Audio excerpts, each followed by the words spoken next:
Nabi Muhammad memiliki salah satu paman bernama Abu Lahab bin Abdul Muthalib bin Hashim. Nama asli Abu Lahab adalah Abdul Uzza.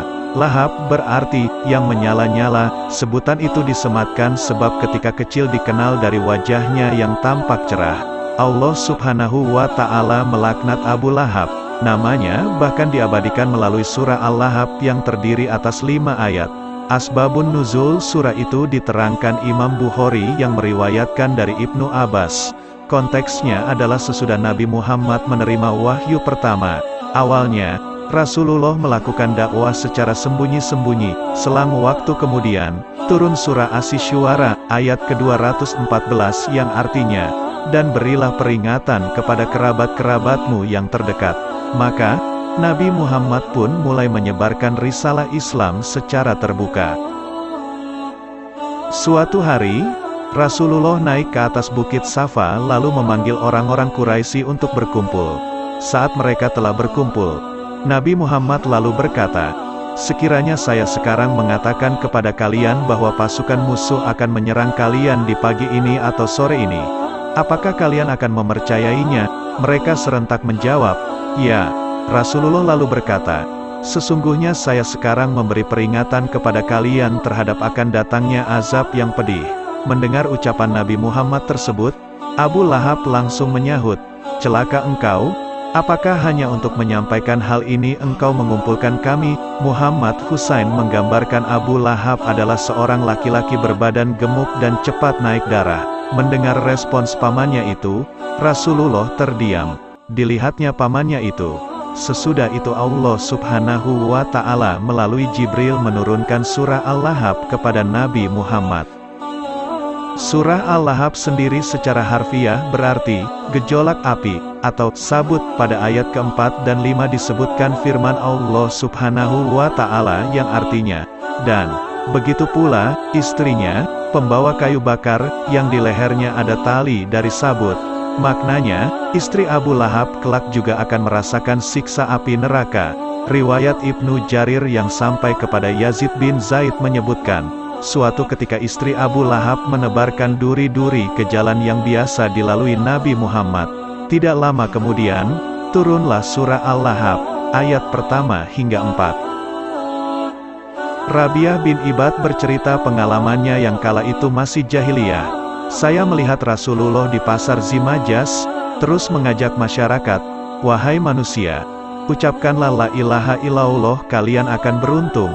Beliau masuk ke lorong-lorong jalan, banyak orang yang mengerumuni beliau, dan tidak ada satupun berkomentar.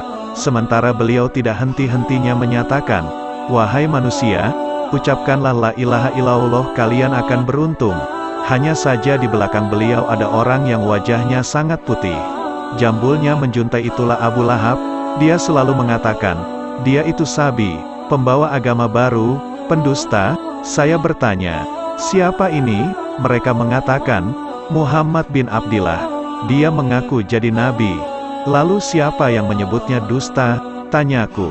"Pamannya, Abu Lahab," jawab mereka. Ahmad 16023 dan disahihkan Syuaib Al-Arnaud.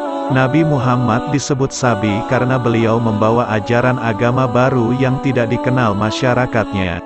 Meskipun sejatinya itu ajaran tauhid, milah Ibrahim alaihis salam yang sudah dilupakan masyarakat jahiliyah. Berangkat dari makna ini, kata sabi bisa digunakan untuk menyebut orang yang agamanya baik, dan bisa juga digunakan untuk menyebut penganut agama sesat.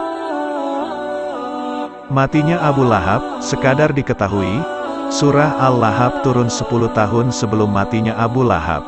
Maka itu, banyak ulama yang berpendapat turunnya firman Allah Subhanahu wa Ta'ala itu sebagai salah satu mukjizat. Kematian Abu Lahab terjadi setelah Perang Badar. Ketika itu dia tidak mengikuti pertempuran tersebut. Dengan menyetor 4.000 dirham, dia meminta seorang temannya, Al-Ashyi bin Hisham, untuk menggantikannya di medan perang. Perang Badar berakhir dengan kekalahan yang memalukan dari pihak musyrikin Quraisy. Sepekan setelah itu, Abu Lahab menderita sakit parah. Dia pun meregang nyawa dan tewas. Kisah lain menyebut, ketika Abu Sufyan bersama kafilahnya tiba di Makkah dari Perang Badar, Abu Lahab memintanya untuk menceritakan kejadian yang menimpa mereka dan sebab-sebab kekalahan mereka. Dalam beberapa riwayat lain yang bercerita adalah Mughirah ibn al-Harits, anggota pasukan Quraisy, bukan Abu Sufyan. Ketika Abu Sufyan bercerita, ada seorang sahaya yang hadir di dekat mereka, yang selama ini telah menyembunyikan keislamannya, merasa bahagia mendengar kisah yang disampaikan Abu Sufyan sehingga keislamannya terbongkar. Tiba-tiba Abu Lahab bangkit menerjang dan menghajar sahaya tersebut. Tidak disangka, dari arah lain saudara ipar Abu Lahab dan istri Abbas yang juga hadir di sana, Ummu Al-Fadl, yang diam-diam juga telah memeluk Islam, menghantamkan tiang tenda di atas kepala Abu Lahab sekerasnya hingga berlumuran darah. Luka tersebut menyebabkan infeksi yang akhirnya menyebar di sekujur tubuh Abu Lahab sampai akhirnya dia mati. Jasadnya diabaikan orang-orang 3 hari berturut-turut, bau busuk menyeruak. Para tetangganya memutuskan untuk menggali sebuah lubang besar dan memasukkan mayat Abu Lahab ke dalam boks kayu. Dimasukkanlah peti kayu dan isinya itu ke dalam lubang tersebut. Cara menguburkannya begitu merepotkan. Orang-orang tidak tahan dengan bau busuk yang keluar dari jasad Abu Lahab, sehingga mereka memasukkan peti tadi dari kejauhan. Sesudah itu, lubang tadi dilempari dengan kerikil dan tanah sampai rata. Demikianlah akhir hayat sang penentang dakwah Nabi Muhammad.